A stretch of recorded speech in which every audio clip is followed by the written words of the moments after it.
मैं गीता पटवाल फिर उपस्थित हूँ एक मजेदार विषय पर आपके साथ। वो है आपका मनपसंद फल। आजकल तो आप जानते ही हैं, गर्मियों का मौसम है और इस मौसम में कौन सा फल ऐसा मिलता है आपको जो सबको खाना बहुत पसंद हो। सही कहा, वो है आम। सच कहूँ, मुझे भी आम बहुत पसंद है। आम सुनते ही मेरे मुंह में पानी आ जाता है। काश यह फल पूरे साल भर मिलता तो खूब मजा आता ना। चलो अब जरा पाठ पर आए। यह कोई बोरिंग या बोझिल सा पाठ नहीं है, अपितु एक मजेदार चित्रकथा है जिसे आप सभी को चित्र से समझना है। तो देखिए जरा पहला चित्र। पर पहले मैं आपको बताना चाहती हूँ कि चित्रकथा क्या होती है। आपसे जानना चाहूंगी मैं ये बात। चलिए मैं बताती हूँ।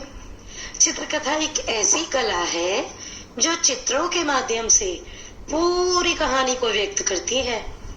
आइए तो देखें और समझे यह चित्रकथा। चलिए जल्दी से अपना पाठ 2 खोलिए चित्रकथा। पहले चित्र में देखिए क्या हो रहा है। पहले चित्र में ध्यान से देखिए आपको क्या क्या दिख रहा है। अच्छा, सबसे पहले मैं आपको चित्रकथा की एक खास बात बताती हूँ।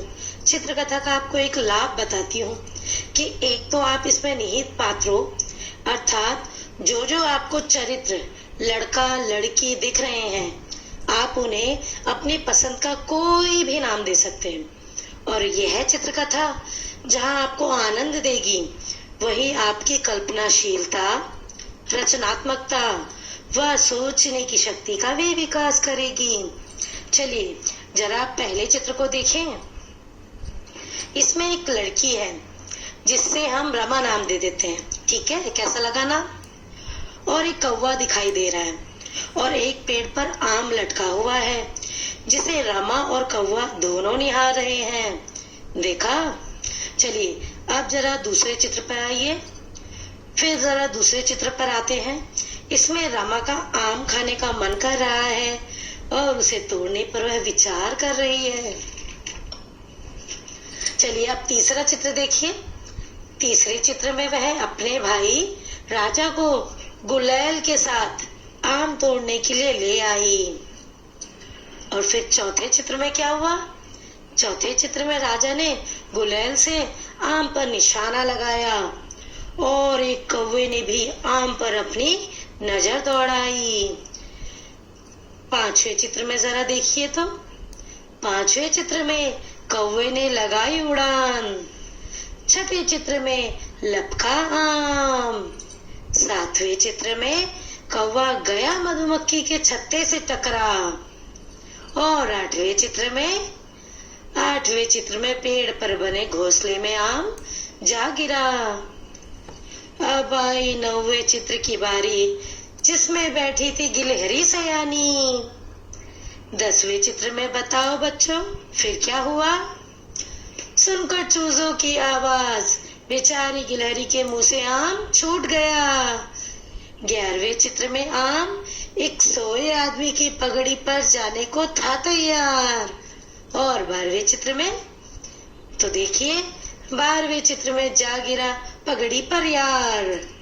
13वें चित्र में रमा राजा ने देखा सारा और हो गए आम लेने को बेकरार। 14वें चित्र में रमा के हाथ लग गया आम। 15वें चित्र में राजा भी हुआ खूब खुश। आखिर इसके गुलेल का था ये कमाल।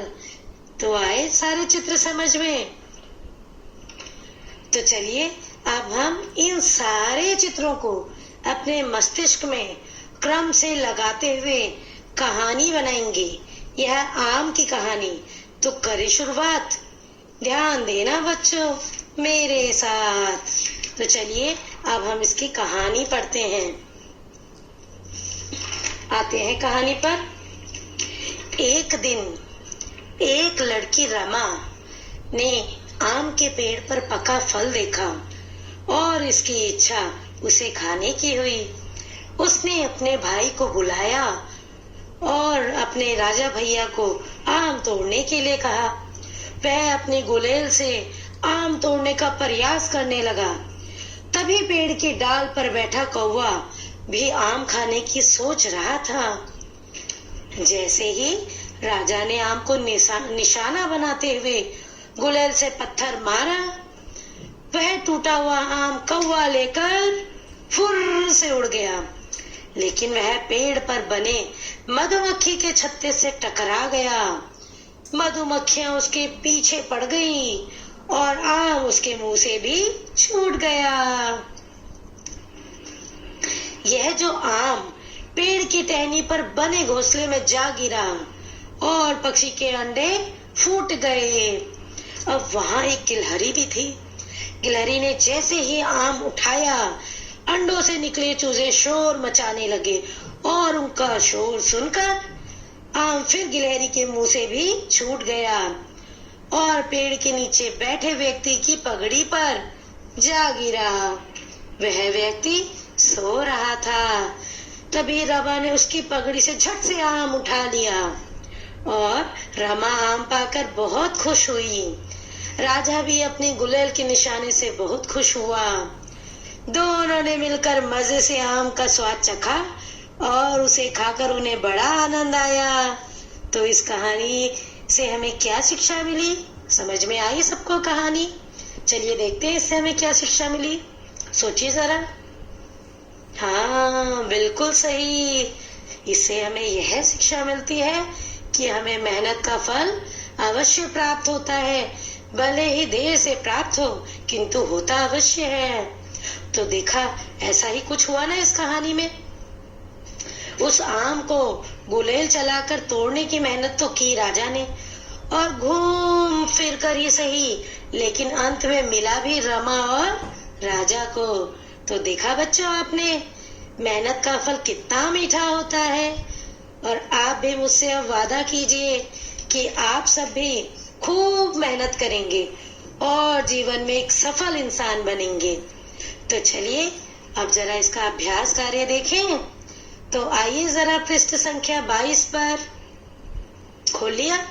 चलिए, सबसे पहले आपको जो मैंने कहानी सुनाई और जो चित्र आपने देखे, उनके आधार पर आपको क्रम बताने हैं कि कहानी में पहले क्या आया, अर्थात क्या क्या कहानी में एक के बाद एक पात्र शामिल होते गए। आया समझ में? तो चलिए फटाफट लिख दीजिए। अब आते हैं हम दूसरे प्रश्न पर। अब है अगला कि कहानी में कौन सी चीज कहां पर थी। जैसे गुलेल कहां पर थी? राजा के हाथ में या उस लड़के के हाथ में, है ना? तो इसी प्रकार आपको अन्य भी लिखने हैं। बस केवल इतना ही करना है आज आपको, ठीक है? चलिए अब आप सब इसी तरह की एक और चित्रकथा का अभ्यास घर से कीजिएगा। तब तक लेती हूँ मैं आपसे विदा। फिर मिलूंगी, वादा है मेरा, अगले पार्ट के साथ। तब तक बाय बाय, अपना ध्यान रखिएगा।